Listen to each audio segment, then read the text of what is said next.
Selamat pagi Ibu Bapak, Saudara-saudara yang kami kasih dalam nama Tuhan kita Yesus Kristus. Marilah kita mendengarkan firman Tuhan, renungan bagi kita pada hari ini yang tertulis dalam kitab Galatia pasal 5 ayat yang ke-7. Dahulu kamu berlomba dengan baik. Siapa yang menghalang-halangi kamu sehingga kamu tidak menuruti kebenaran lagi? Dahulu kamu berlomba dengan baik. Siapa yang menghalang-halangi kamu sehingga kamu tidak menuruti kebenaran lagi? Ibu bapak saudara-saudara, nats ini adalah bagian daripada perikop yang berjudul dengan kemerdekaan Kristen, kebebasan. Bebas, tidak ada yang menghalang-halangi.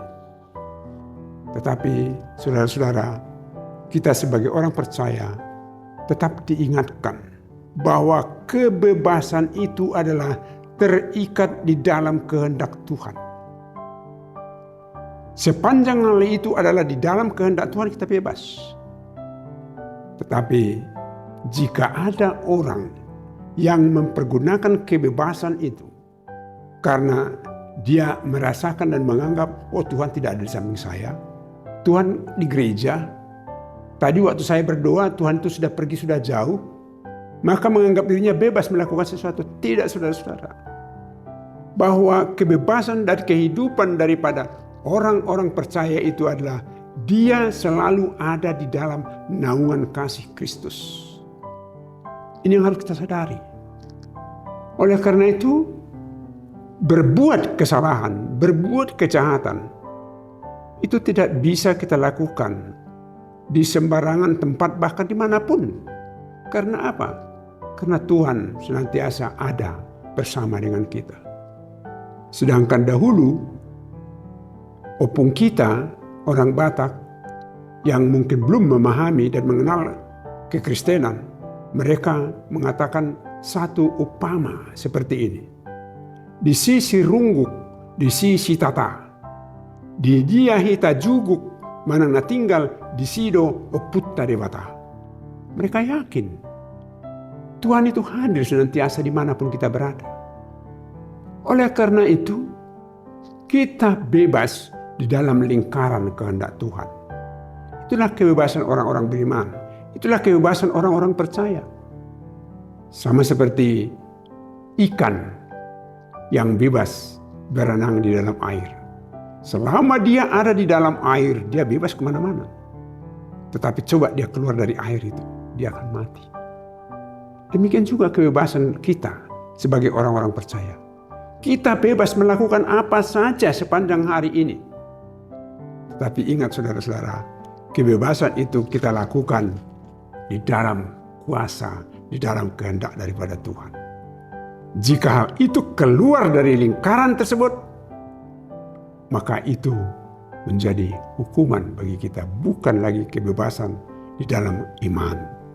Tetapi itu adalah kebebasan dalam jasmani. Sama seperti misalnya ada seseorang yang ditahan, dia lihat penjaganya tidak ada lagi, maka dia lari. Kita tidak bisa seperti itu saudara-saudara. Tetapi melakukan kehendak Tuhan itu kita bebas.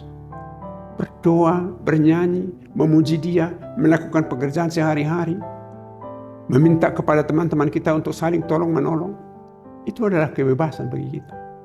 Bebas dengan maksud dan dalam ikatan kasih Tuhan, dalam ikatan kehendak Tuhan. Oleh karena itu, jangan pernah menyalahkan, menyalahgunakan kebebasan yang ada kita miliki. Jangan pernah saudara-saudara. Karena ada orang yang mau mengatakan seperti ini. Ya sudahlah, sekarang kita lakukan apa saja. Nanti menjelang akhir hidup kita bertobat, kita baik-baik. Wah, ini bahaya saudara-saudara. Mengapa bahaya? Karena hidup saudara tidak tergantung dan tidak ditentukan oleh saudara sendiri. Hidup kita adalah ditentukan oleh Tuhan. Oleh karena itu diminta melalui nats pada pagi hari ini, senantiasa dan selalu mari kita bebas di dalam kehendak Tuhan. Tuhan menguatkan kita. Amin. Kita berdoa. Terima kasih ya Tuhan. Karena Tuhan telah membebaskan kami, kehidupan kami, dari segala hukum-hukum dan tindakan-tindakan duniawi, tetapi kami menjadi terikat di dalam kasih Tuhan, di dalam kehendak Tuhan. Oleh karena itu, Tuhan kasihani kami sepanjang hari ini untuk melakukan segala sesuatu sesuai dengan kehendak daripada Tuhan. Tuhan tolong kami dan ingatkan kami apabila kami hendak melakukan yang tidak berkenan di hadapan-Mu, agar kami menolak dan tidak melakukannya, supaya Tuhan senantiasa berkenan dalam kehidupan kami. Ampuni segala dosa dan kesalahan kami. Dalam nama Yesus Kristus kami berdoa. Amin. Anugerah dari Tuhan kita Yesus Kristus, kasih setia Allah Bapa dan persekutuan Roh Kudus menyertai saudara-saudara. Amin.